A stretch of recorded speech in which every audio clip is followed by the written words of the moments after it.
तो चलिए आज के इस वीडियो में आपको हम बताने वाले हैं जो कि ये सवाल काफी इंपॉर्टेंट है जो कि आपके स्क्रीन पर है। ये सवाल कक्षा 10 से लिया गया है जो कि आप देख ही रहे हैं। और आपको बता दें ये सवाल काफी इंपॉर्टेंट है। आप चैप्टर 2 उठाकर देखेंगे आपको इसी मॉडल की सवालें मिलेंगी, अन्यथा सारी की सारी सवालें कट चुकी हैं। तो आपको देर नहीं करना है, आपको इसे अच्छे से पढ़ लेना है ताकि आपको बोर्ड एग्जाम में अच्छा नंबर लाने से कोई नहीं रोक पाए।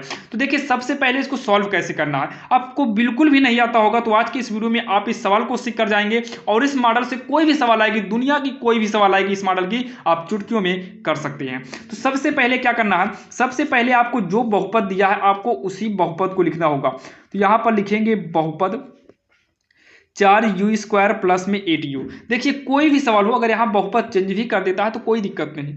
अब पहले इसका चेक करिए क्या गुणनखंड बनेगा क्या। तो इसका गुणनखंड नहीं बनेगा क्योंकि गुणनखंड बनाने के लिए आपको 3 पद चाहिए। तो यहाँ पर 2 ही है, तो ऐसे कंडीशन में आप इसमें कॉमन ले लो। तो दोनों में 4u मिल रहा है तो 4u कॉमन लेंगे तो बचेगा u, प्लस में 4 चला आया बाहर तो यहाँ 2 बचा, u बाहर चला आया तो यहाँ पर u नहीं बचा। अब यहाँ पर देखिए इसका गुणनखंड ऑलरेडी हो चुका है। गुणनखंड के कई रूल हैं जो कि आपने कक्षा 9 में पढ़ा है। कॉमन ले लीजिए तो अगर हो सके तो, या फिर आदि अंत का गुणा करिए, या फिर पूर्ण वर्ग बनाइए, या फिर आप सूत्र से भी जो है गुणनखंड कर सकते हैं। बाकी इसमें कॉमन हो रहा था, हमने कॉमन ले लिया। जब आपका गुणनखंड रेडी हो जाए तो यहाँ पर लिखिएगा शून्यक के लिए।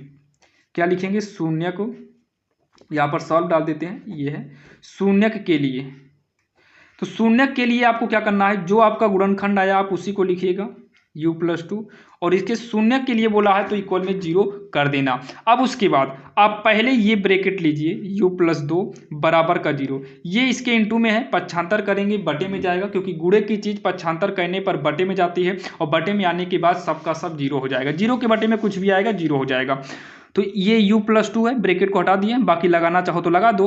u+2 = 0। अब ब्रैकेट हटा तो u बराबर 0 का मतलब यहाँ कुछ भी नहीं है, 0 का मतलब कुछ भी नहीं होता है। तो +2 को इधर लाएंगे तो ये -2 हो जाएगा, यानी कि u का मान जो आ गया वो -2 आ गया। तो अब अगला लेंगे जो बचा है 4u, इसके इक्वल में 0 करेंगे तो u बराबर 0। 4 को पक्षांतर करेंगे बटे में आएगा और 0 के बटे में कुछ भी हो वो भी 0 हो जाता है। तो ये आपके u का डबल मान आ गया। तो लास्ट में आपको लिखना है अतः बहुपद, जो आपको बहुपद दिया था, बहुपद क्या दिया था 4u² प्लस का 8u, ये आपके सवाल में ही दिया है। इतना लिखेंगे। इतने के शून्यक पूछा है तो इतने के शून्य को, पहला u का मान कितना -2 तो पहला शून्यक, तथा दूसरा u का मान 0 तो दूसरा शून्यक, तो -2 तथा 0 है।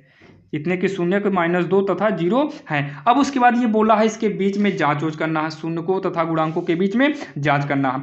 आपको नीचे डालना पड़ेगा जांच। क्या डालेंगे? जांच डालेंगे। और जांच डालने के बाद आपको 2 सूत्र याद रखना होगा। पहला होता है शून्य को का योग बराबर हो जाएगा -x का गुणांक। शून्यकों का योग बराबर क्या होगा? -x का गुणांक बटे में x² का गुणांक। ये एक फार्मूला होता है। और दूसरा जो होता है शून्यकों का गुणनफल होता है। तो शून्यकों का गुणनफल, शून्यकों का गुणनफल बराबर ये होता है अचर पद बटे में x² का गुणांक।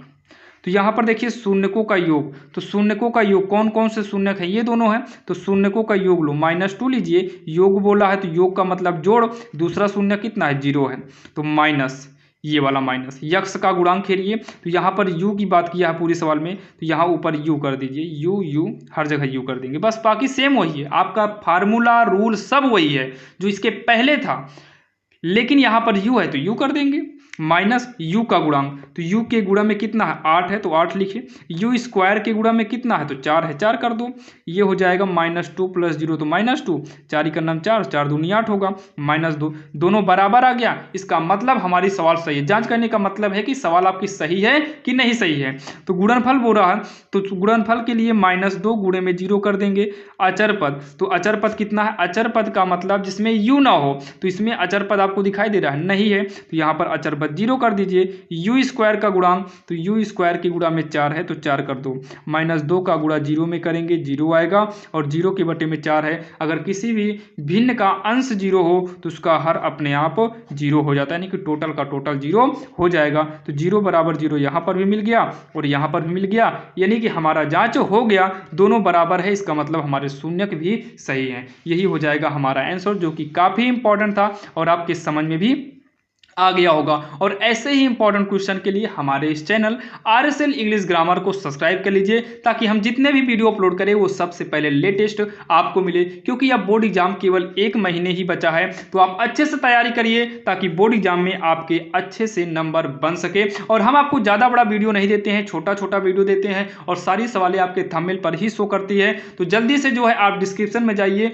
वहाँ पर लिंक मिलेगा, जहाँ से पूरी लिंक यानी कि इंपॉर्टेंट क्वेश्चन की खुल जाएगी, और वहाँ से आप देखिए जो आपको क्वेश्चन ना आता हो आप उस वीडियो को देखकर अपने डाउट को क्लियर करिए और बोर्ड एग्जाम की बेहतरीन से बेहतरीन तैयारी कर सकते हैं। तो चलिए मिलते हैं किसी अन्य वीडियो में, तब तक के लिए जय हिंद।